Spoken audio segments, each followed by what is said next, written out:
Bonjour les amis, aujourd'hui je vais vous présenter cet objectif, c'est le Sigma 180 mm macro, c'est un très bon objectif, ouverture f3.5, donc voilà, c'est comme ça qu'il se présente, donc une belle petite boîte de Sigma, donc on l'ouvre, donc là à l'intérieur on trouve la pochette rigide, qui est assez solide, donc à mon avis c'est ce qui peut tomber. Et l'objectif, il n'aura rien. Voilà. On ouvre la pochette. La seule chose qui peut-être pas hyper beau, c'est la couleur, mais bon, ça c'est juste un détail. Ok, donc voici l'objectif. Donc le pare-soleil, il est énorme. Donc je trouve que, bon, je pense qu'ils font ça pour avoir un bon contraste des images. Donc voilà, voici l'objectif avec son pare-soleil. Donc, une petite référence. Qu'est-ce que j'ai comme référence? Bon, j'ai une réglette en réalité. Donc voilà, il fait quelque chose comme 27 cm. Donc voilà, après l'objectif est très bien construit. Donc il a une bague de focus assez large. Donc, et on peut modifier la mise au point, même si c'est un autofocus, on peut venir derrière et faire un petit coup. Donc là, il n'a aucun problème. Il a un petit bouton de limitation pour rendre l'autofocus beaucoup plus rapide. Donc, cet objectif, donc il a un moteur intégré pour faire l'autofocus.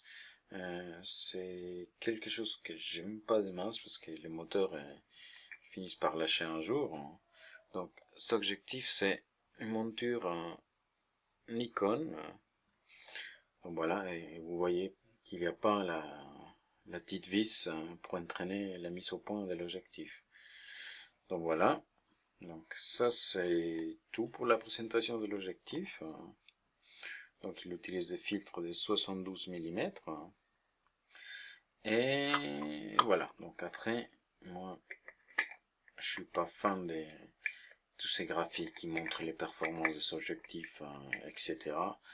Donc moi, quand je juge un objectif, je préfère prendre quelques photos, les regarder, et s'ils me plaisent, bah, tant mieux. S'ils me plaisent pas, bah, j'essaye encore un petit peu, et s'ils me plaisent toujours pas, bah, je passe à autre chose. Donc voilà. Et pour juger un petit peu la qualité, donc les images qu'on va faire, on va les comparer avec les Nikkor, les micro Nikkor 200 mm, la nouvelle version, bon la version actuelle on va dire, autofocus interne. Donc voilà, juste pour voir, parce que cet objectif il est réputé pour être la référence en macro longue focale, et avec la seule différence ou désavantage par rapport à cet objectif, c'est que d'occasion, cet objectif il vaut 5 fois moins que le Nikkor. Donc voilà, donc après juste une petite mise en garde, les images que je vais vous montrer par la suite, ils vont pas être tout à fait les mêmes, car on a une petite différence des focales, mais c'est surtout pour vous montrer au niveau piqué, surtout, que c'est ce qui nous intéresse dans la macro, essentiellement, que cet objectif, il a vraiment rien à envier en Nikon. Donc, allez en comparaison.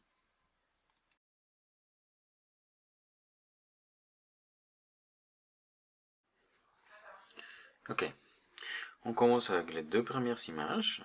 Donc ici, on a les Sigma 180 mm. Ici, à droite, on a les Nikkor 200 mm. Donc là, c'est une première image que j'ai prise. Donc ensuite, j'ai bougé la fleur parce que j'avais le soleil à l'ombre. Cette ombre ici qui commence à apparaître, donc c'était un peu gênant. Donc alors du coup, ce que j'ai fait, c'est j'ai bougé l'image. du coup les fonds il n'est pas tout à fait les mêmes, mais bon, ça c'est pas important. Donc là on a deux images donc prises de cette fleur. Donc une première chose qui m'a surpris, c'est que regardant l'appareil, les sexifs des photos à pleine ouverture, donc ça c'est photo à pleine ouverture, les Sigma ils montrent f3.5, donc ce qui est normal avec les macros, c'est que l'ouverture elle bouge un petit peu par rapport à la magnification, donc les plus de magnification on donne, les plus petites l'aperture elle devient. Donc pour les Sigma ce n'est pas les cas, donc je sais pas s'ils ont trouvé une astuce ou je sais rien. Tandis que les Nikkor ici, donc elles montrent une aperture à 4.5, tandis que son pleine ouverture c'est des 4. Donc voilà, donc ici on a deux images d'orchidées, donc tout à fait équivalentes, donc les images ils ont l'air très similaires. Donc pour information, la mise au point a été faite ici autour du nez de l'orchidée. Donc ici, donc l'orientation n'est pas tout à fait la même, parce que la focale n'est pas la même, et j'ai dû bouger les trépieds, donc voilà. Et donc voilà les deux images, donc on voit que le Nikkor, il est à peine plus piqué, mais c'est vraiment rien du tout. Bon, en plus on est en train de parler des focales qui sont pas tout à fait les mêmes. Donc pour rendre ça comparable, donc on va passer à f5.6 pour lesquels on a deux ouvertures équivalentes. Donc et là moi je vais vous dire que c'est très difficile de faire une différence. Donc peut-être ici les petits poils on voit sous les Nikkor qu'il est à peine plus piqué, mais les Sigma il est vraiment pas mal. Donc attendez qu'on arrive à voir l'orchidée bien.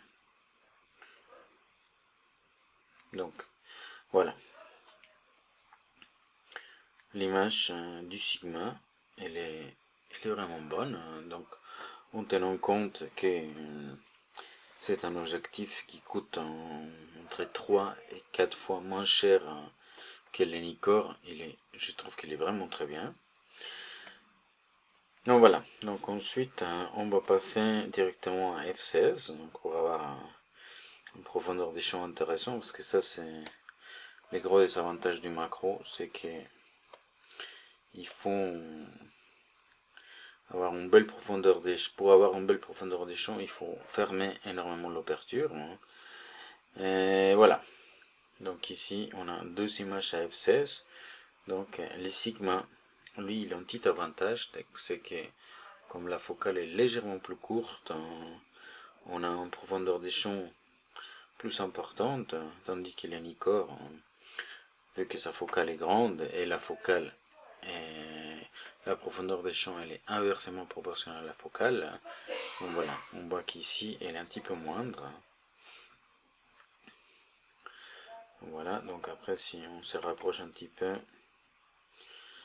on voit que les deux objectifs sont équivalents.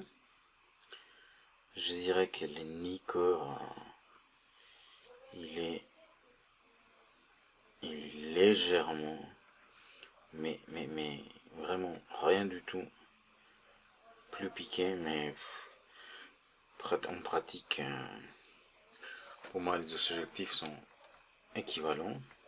Donc les Sigma a l'avantage qui coûte entre 3 et 4 fois moins cher.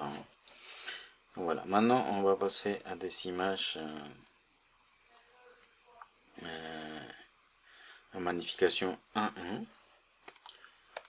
Donc là on vient sur les Sigma et là sur les Nikon à droite.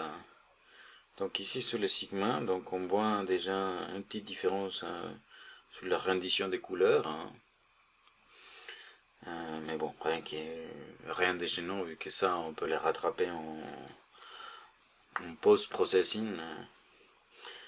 Donc voilà, donc ici, par contre les sigma, ici il me montre toujours à pleine ouverture f3.5, et je suis en magnification 1.1, ce qui est un petit peu étrange, tandis que le Nikon de son côté, il m'indique 5.3. Donc là, je pense que le sigma, il doit tricher un peu. Voilà. Bon, après cette image, elle est très difficile, parce que là on a en magnification 1.1, donc la profondeur des champs, elle est presque nulle. Donc j'ai fait la mise au point autour de ces petits fils. Donc on voit, donc les deux images sont à peu près équivalentes, ce qui est très positif pour les sigma. Donc voilà, là pour avoir un rendu correct, donc on saute directement à F16. Donc là on voit tout de suite qu'on a une profondeur des champs qui est vraiment intéressante. Et là on voit que les sigma, il rend très bien les détails, toujours avec ces petits avantages sur une profondeur des champs un type à peine plus large que les Nikkor, mais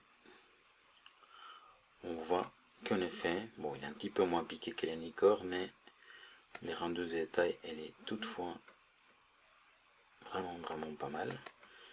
Donc je pense que les Sigma, c'est un bon investissement si vous voulez vous lancer dans la macro long focale sans bourriner. Et aussi la distance de mise au point minimale est 46 cm, ce qui est bien, ça donne un bon espace de travail là, pour aller prendre des insectes. Donc voilà. Après, une dernière chose, et là malheureusement le Nikkor il l'emporte, et là je suis à la focale minimale que l'objectif est capable de faire. Et pour les Sigma, ce que j'ai réussi à faire dans mon appareil en tout cas, c'est f32. Et avec le Nikkor, j'arrive à faire du f45. Donc, et là, le Sigma, donc la profondeur des champs, il est élargi, mais on a des problèmes de diffraction qui dégradent un petit peu les piquets. Donc ça, on les voit très clairement. Et là, bah, à l'occasion, les Nikkor, c'est lui qui l'emporte, mais je l'ai dit encore une fois, les Nikkor c'est la référence macro long focal, et il coûte entre 3 et 4 fois moins cher que les plus cher que les Sigma.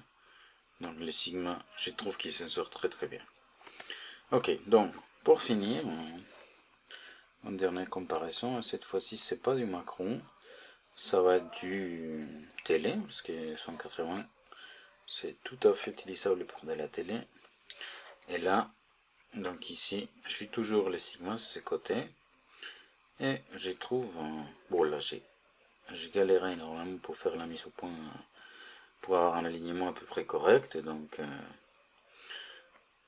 mais ici ce qui est important, c'est que de toute façon on a les tuiles, donc je pense qu'on n'a pas énormément de différence. Voilà, on a toujours la même texture, et là je pense que c'est le Sigma qui l'emporte. Il y a un petit peu plus de contraste long focal, même si le Nikkor il donnait un petit peu plus de détails sur les tuiles. Voilà, donc les Sigma ils s'en sortent très bien. Ok, donc voici les deux objectifs. Donc je pense que les Sigma c'est une très bonne alternative pour la macro longue focale. Il donne une distance de travail intéressante, donc 46 cm. Son prix il est très intéressant, donc il doit se trouver d'occasion à environ 300 euros, tandis que les Nikkor c'est au moins 1000 euros. Donc si vous voulez faire la macro longue focale, sans vous ruiner. Le Sigma, c'est une très bonne alternative, et comme on vient de le voir, c'est un objectif qui est vraiment pas mal. Donc c'est tout, merci d'avoir regardé ma vidéo et à une prochaine fois.